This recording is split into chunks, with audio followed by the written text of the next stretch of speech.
எல்லாருக்கும் வணக்கம். நான் உங்கள் Subraj from Keshavalakshmi technical services. So நம்மளோட சப்ஸ்கிரைபர்ஸு ப்ளஸ் வியூவர்ஸ் இன்க்ரீஸ் ஆகிருக்காங்க. அதுக்கு நான் தேங்க் பண்ணிக்கிறேன். ப்ளஸ் இன்னைக்கு நம்ம பார்க்க போகிற சப்ஜெக்ட் என்ன அப்படின்னு பார்த்தீங்கன்னா ஃபோர்ஜிங்கில் ஹார்ட் ஃபோர்ஜிங்கு. ஸோ அந்த ப்ராசஸை பற்றி இன்னைக்கு கொஞ்சம் டீட்டெயில்டாக கொஞ்சம் பெட்டர்மெண்ட்டாக தெரிஞ்சுக்க போகிறோம். யாருக்கெல்லாம் ஹார்ட் ஃபோர்ஜிங் தெரியலையோ இந்த வீடியோ பார்த்தீங்க அப்படின்னா ஒரு சின்ன அண்டர்ஸ்டாண்டிங் கிரியேட் ஆகும். ஸோ ஹார்ட் ஃபோர்ஜிங்கில் 2 டைப் இருக்குது. ஒன்று ப்ரெஸ் டைப் ஃபோர்ஜிங்கு, இன்னொன்று ஹேமர் ஃபோர்ஜிங்கு. ஸோ ஹேமர் ஃபோர்ஜிங்கில் டன்னேஜ் எப்பயுமே கம்மியாக தான் யூட்டிலைஸ் பண்ணுவாங்க. ப்ரெஸ் ஃபோர்ஜிங்கில் ப்ரெஸ் ஆஃப் ஃபோர்ஜிங்கில் பார்த்தீங்கன்னா டன்னேஜ் ரொம்ப ஜாஸ்தியாக யூஸ் பண்ணணும். அப்போ தான் உங்களுக்கு ஃபார்மிங் கரெக்டாக இருக்கும். ஃபோர்ஜிங் ஃபார்மிங் கரெக்டாக இருக்கும். ஸோ இப்போ நம்ம இன்கமிங்லேருந்து ஸ்டார்ட் பண்ணலாம். நார்மலாக இன்கமிங்கில் ஃபோர்ஜ் பண்ண எந்த மெட்டீரியலாக இருந்தாலும் நம்ம ராடாக தான் பர்ச்சேஸ் பண்ணுவோம். மேபி ஃபோர்ஜிங்கோட மெட்டீரியல் நம்மளுக்கு C20, C30, C45 அந்த மாதிரி என்ன மெட்டீரியலில் ஃபோர்ஜிங் வேணுமோ கஸ்டமருக்கு அதை நம்ம சாய்ஸ் பண்ணிக்கலாம். ஸோ அந்த மெட்டீரியலில் ஃபஸ்ட்டு இன்கமிங் இன்ஸ்பெக்ஷனாக நம்ம ப்ராப்பர்ட்டி இன்ஸ்பெக்ஷன் கம்பல்சரி பண்ணணும். அது என்ன அப்படின்னு பார்த்தீங்கன்னா மெயினாக கெமிக்கல் ப்ராப்பர்ட்டி, செகண்ட் ஒன்று மெக்கானிக்கல் ப்ராப்பர்ட்டி, மூணாவது பார்த்தீங்கன்னா ஹெவி மெட்டல் ப்ராப்பர்ட்டி. இது மூணுமே ரொம்ப ரொம்ப இம்பார்ட்டண்ட்டு. ஸோ மெக்கானிக்கல் ப்ராப்பர்ட்டியில் கார்பன், மேங்கனீஸு, சிலிக்கான், சல்ஃபர் இதெல்லாம் ரொம்ப இம்பார்ட்டண்டான chemical property. Mechanical property almost எல்லாருக்குமே தெரியும். ஈல்டு, டென்சைலு, எலாங்கேஷனு இது ரொம்ப ரொம்ப இம்பார்ட்டண்ட்டு. அதுக்கப்புறம் heavy metal property, so chrome 6, cadmium, mercury இதெல்லாம் பார்த்தீங்க, லெட்டு இதெல்லாம் பார்த்தீங்கன்னா ஹெவி மெட்டல் ப்ராப்பர்ட்டி. இதெல்லாம் நம்ம ப்ராப்பராக வேலிடேட் பண்ணிக்கணும். ஏன்னா அந்த ஃபோர்ஜ்டு பார்ட்டு மெட்டீரியல் வைஸாக கரெக்டாக இருந்தால் மட்டுமே ஃபோர்ஜ் பண்ண நம்மளுக்கு கிளியரன்ஸ் கிடைக்கும். இல்லைன்னா ஃபோர்ஜிங்க்கு அப்புறம் அதில் ஏதாவது எக்ஸ்டர்னல் இம்பேக்ட்னாலையோ இல்லை பேசிக்காக ரா மெட்டீரியல் இருக்கிற ப்ராப்ளத்தினாலையோ இஷ்யூ வர்றதுக்கு சான்சஸ் இருக்குது. இதை தாண்டி ஆரம்பில் மேஜராக ஒன்று பார்ப்பாங்க. அது என்ன அப்படின்னு பார்த்தீங்கன்னா இம்ப்யூரிட்டிஸ் லெவலு, இம்ப்யூரிட்டிஸ் சைஸு, இது ரெண்டுமே பார்ப்பாங்க. ஸோ எதுக்கு இம்ப்யூரிட்டிஸ் லெவல் பார்க்குறாங்க அப்படின்னா இம்ப்யூரிட்டிஸ் எவ்வளோக்கு எவ்வளோ அதிகமாக இருக்குது, சைஸ் அதிகமாக இருக்கும், அதை பேஸ் பண்ணி நம்மளுக்கு தின்னு திக்குன்னு டிஃபைன் பண்ணுவாங்க. தின்னு திக்கு எவ்வளோ இருக்கு அப்படின்றத பேஸ் பண்ணி ஃபோர்ஜிங்க்கு அப்புறம் அது பிரச்சனை கிரியேட் ஆகுமா ஆகாதா, மேபி கிராக் வரலாம், இல்லை சம் இம்பேக்ட் ஆகும்போது கிராக் எலாபரேட் ஆகலாம். அதனால வர ப்ராப்ளம்ஸ் தான் இந்த தின்னு திக்கு அப்படின்றத ஐடென்டிஃபை பண்ணுவாங்க. அதுக்கு நம்ம என்ன பார்ட் பண்ணுறோமோ, என்ன ரா மெட்டீரியலோ அதுக்குன்ற ஸ்பெசிஃபிகேஷன் இருக்கு, அதை வச்சு நீங்கள் டிஃபைன் பண்ணிக்கலாம். ப்ளஸ் மைக்ரோ ஸ்ட்ரக்சரு, இது ரொம்ப ரொம்ப இம்பார்ட்டன்ட்டு. ஏன்னா இந்த மைக்ரோ ஸ்ட்ரக்சர் நார்மலாக நம்ம ஹீட் பண்ணும்போது கார்பன் கண்டென்ட் அதிகமாகும், பிரிட்டில்னஸ் அதிகமாகும் நார்மலாக ஃபோர்ஜிங் பார்ட்டில். ஸோ அந்த பிரிட்டில்னஸை ஸ்டேபிள் பண்ணுறதுக்கும் நம்மளுக்கு அந்த மைக்ரோ ஸ்ட்ரக்சர் ரொம்ப ரொம்ப important. Raw material after forging ரெண்டுமே. ஸோ இந்த ஆஃப்டர் ஃபோர்ஜிங் பார்த்தீங்கன்னா நம்ம எல்லா பேராமீட்டரும் செக் பண்ண முடியாது. ஸோ ரா மெட்டீரியலில் வேலிடேட் பண்ணிக்கிறோம். இப்போ ராடாக வரும், அந்த ராடை நம்ம பர்டிகுலர் வெயிட்டுக்கோ இல்லை பர்டிகுலர் லென்த்துக்கோ கட் பண்ணிக்கிறோம் டயாமீட்டரை பொறுத்தளவு. நார்மலாக எப்பயுமே அந்த ஃபோர்ஜிங் அப்படின்னாலே வெயிட் பேஸ்ட் தான் பண்ணுவாங்க. அப்போ தான் அக்யூரசி ப்ராப்பராக கிடைக்கும். நூக் அண்ட் கார்னர்லாம் இந்த ஃபோர்ஜிங்கில் ஃபில் ஆகும். ஏற்கனவே நான் சொன்ன மாதிரி 2 டைப் ஆஃப் ஃபோர்ஜிங் இருக்குது ஹார்ட் ஃபோர்ஜிங்லேயே. ஒன்று ஹேமரு, இன்னொன்று பார்த்தீங்கன்னா ப்ரெஸ்ஸு. ஸோ ஹேமரில் ஒரு எக்ஸாம்பிள் ஒரு 1.5 டன் யூஸ் பண்ணி நான் இந்த ப்ராடக்டை பண்ண முடியும் அப்படின்னு கேட்டிங்கன்னா ஹேமரை பொறுத்தளவு ரொம்ப ஸ்கில்டு லேபர் தேவை. எவ்வளோ ஃபோர்ஸ் கொடுக்கணும், எப்போ ஸ்டாப் பண்ணணும், எப்போ ஃபோர்ஸ் கொடுக்கணும் அப்படின்றது அது டிபெண்ட் ஆன் மேன் பவரை பொறுத்து இருக்கு. மற்றதெல்லாம் பார்த்தீங்கன்னா மேன் பவர் டிபெண்டன்சி கொஞ்சம் கம்மி. ப்ரெஸ்ஸில் நம்ம லோடிங் அன்லோடிங் மட்டும்தான், லோடிங் அன்லோடிங் கிளீனிங் ப்ராசஸ், இது 3 மட்டும்தான் மேன் டிபெண்ட். ஸோ ஃபார்மிங் கிளியராக அந்த ப்ரெஸ் ஃபோர்ஜிங் அப்படின்றதுனால செல்ஃப் ரேம் மூவ்மெண்ட்டு இருக்கும். ஹேமர் ஃபோர்ஜிங்கில் நீங்கள் பர்சன் தான் ஆப்ரேட் பண்ணுவார் இந்த ரேம் மூவ்மெண்ட்டை. ஸோ அதனால தான் மேன் டிபெண்ட் அதில் ப்ரெஸ்ஸில் அதிகமாக கிடையாது, ஹேமர் ஃபோர்ஜிங்கில் அதிகமாக இருக்கும் அப்படின்றத இங்கே பதிவு பண்ணிக்கிறேன். இன்னொன்று, ஃபஸ்ட்டு எடுத்துன்னு அந்த ரா மெட்டீரியலை வெயிட் பேஸில் கட் பண்ணிப்பாங்க. அதுக்கு பில்லட் அப்படின்னு சொல்லுவாங்க, ஒரு சின்ன பாட்டு. அதை நம்ம ஹீட் பண்ணுவாங்க. ஆவரேஜாக 1300 degree, 1250 degree minimum, 1300 degree to 1600 degree வரைக்கும் ஹீட் பண்ணுவாங்க.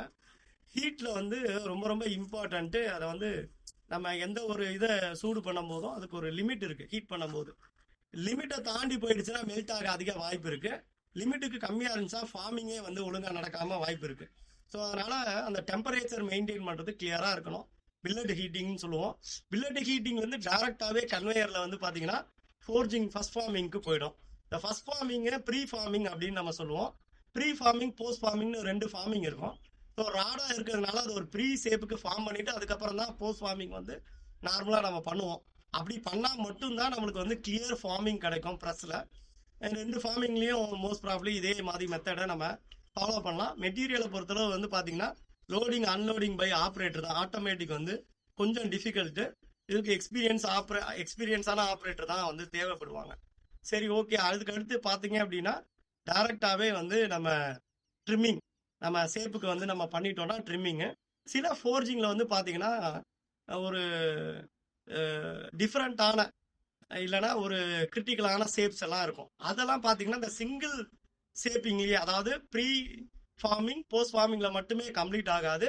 மினிமம் ஒரு 3 to 4 ஃபார்மிங்ஸ் வந்து தேவைப்படும். ஸோ அதனால வந்து எகைன் மினிமம் ஹீட் லெவல் பண்ணிட்டு அடுத்தடுத்த ஃபார்மிங்க்கு வந்து மூவ் பண்ணுவாங்க. அதுக்கப்புறமா தான் வந்து ட்ரிம்மிங் ப்ராசஸ் போகும். ஸோ ட்ரிம்மிங் ப்ராசஸ் முடிஞ்சிருச்சு அப்படின்னா அதுக்கடுத்து ஹீட் ட்ரீட்மெண்ட் ப்ராசஸ் போகும். அந்த ஹீட் ட்ரீட்மெண்ட் வந்து one of the annealing process அப்படின்னு நம்ம சொல்லுவோம். எதுக்கு இந்த அனீலிங் பண்ணுறோம் அப்படின்னு கேட்டிங்கன்னா, நார்மலாக பில்லட் ஹீட்டிங்கோட டெம்பரேச்சர் நான் சொல்லிட்டேன் எபோவ் 1000 டிகிரி போயிடுச்சு. 1250 டிகிரி எபோவ் இருக்கும். ஸோ அது ப்ராடக்ட் டு ப்ராடக்ட் வந்து மாறும். 600 டிகிரி கூட இருக்கலாம். ஸோ நார்மலாக ஒரு பர்டிகுலர் டெம்பரேச்சருக்கு மேலே போயிடுச்சுனாலே ரா மெட்டீரியலோட தன்மை மாறிடும், கண்டிஷன்ஸ் வந்து மாறிடும். ஸோ இப்போ கார்பன் கண்டென்ட்டு, நம்ம அந்த chemical property conditions, mechanical property conditions எல்லாம் சேஞ்ச் ஆகிருக்கும். ஸோ இப்போ வந்து பிரிட்டிலாக மாறி இருக்கும். அதான் கார்பன் கண்டென்ட் நார்மலாக வந்து இன்க்ரீஸ் ஆகிருக்கும்.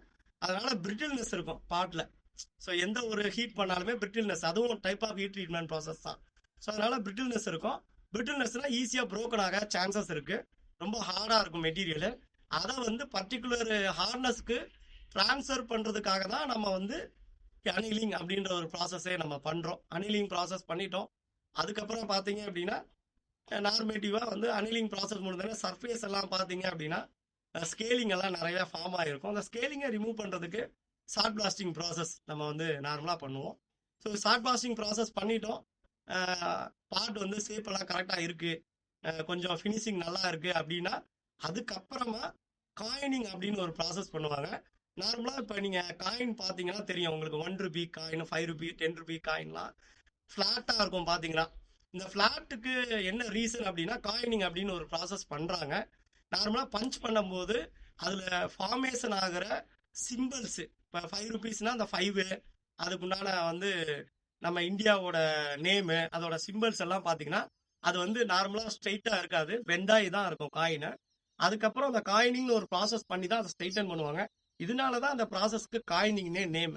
ஸோ அந்த காயினிங் ப்ராசஸ் மூலியமா பெண்டு இருக்கிற பாட்டு, வார்பேஜ் இருக்கிற பாட்டெல்லாம் வந்து ஸ்ட்ரெயிட் பண்ணுவாங்க. இப்போ எல்லா ப்ராசஸும் நம்ம கம்ப்ளீட் பண்ணிட்டோம் ஆல்மோஸ்ட். பட் ஆனாலும் இந்த நம்ம பிட்வீன்ல பண்ற ப்ராசஸ்னாலேயோ இல்லை ஏர்லியரா ஆரம்லயே பார்த்தீங்க அப்படின்னா மேபி இன்டர்னல் கிராக் இருக்கலாம், இல்லை ஸ்ட்ரக்சர் வந்து சரியா இல்லாமல் இருக்கலாம். அதனால ஃபார்மிங்க்கு அப்புறம் கிராக் ஜென்ரேட் ஆகிருக்கலாம். ஸோ அந்த மாதிரி இஷ்யூஸை கண்டுபிடிக்கிறதுக்காக MPA inspection, magnetic particle inspection அப்படின்னு ஒன்று 100% வந்து ஃபோர்ஜிங் பண்ணதுக்கப்புறம் நீங்கள் பார்த்தே ஆகணும். அப்படி பார்த்தீங்க அப்படின்னா தான் உங்கள் ப்ராடக்ட் குவாலிட்டியை கன்ஃபர்மேஷன் கொடுக்க முடியும். இதெல்லாம் தாண்டி அதுக்கப்புறம் தான் வந்து இந்த பார்ட் வந்து மிஷினிங்கே போகும். ஃபோர்ஜிங்கில் மட்டுமே பண்ணிட்டு நம்ம வந்து யூட்டிலைஸ் பண்ணுறது நிறைய இடத்துல யூட்டிலைஸ் பண்ணுறதில்ல. ஃபோர்ஜிங் வித் மிஷினிங் தான் பண்ணுறோம். ஸோ நார்மலாக வந்து ஃபோர்ஜிங் பண்ணிங்கன்னா அந்த மிஷினிங்க்கும் நம்ம வந்து ஃபார்வர்ட் பண்ணுவோம்.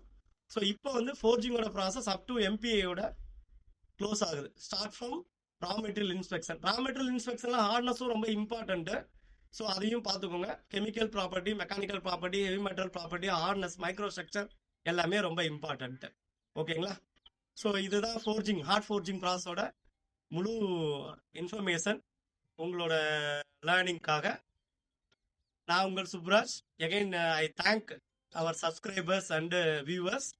இதே மாதிரி வாட்ச் பண்ணுங்க. உங்களுக்கு இதை பற்றி இதே மாதிரி நிறைய கியூஎம்எஸ் ரிலேட்டடான டீட்டெயில்ஸ் எல்லாம் நீங்கள் அண்டர்ஸ்டாண்ட் பண்ணிக்கலாம். டெக்னிக்கல் நாலேஜ் எல்லாம் வந்து கெயின் பண்ணிக்கலாம். எங்கள் சேனலை சப்ஸ்கிரைப் பண்ணுங்கள், ஃபாலோ பண்ணுங்கள், ஷேர் பண்ணுங்கள், லைக் பண்ணுங்கள். Always think positive. நன்றி.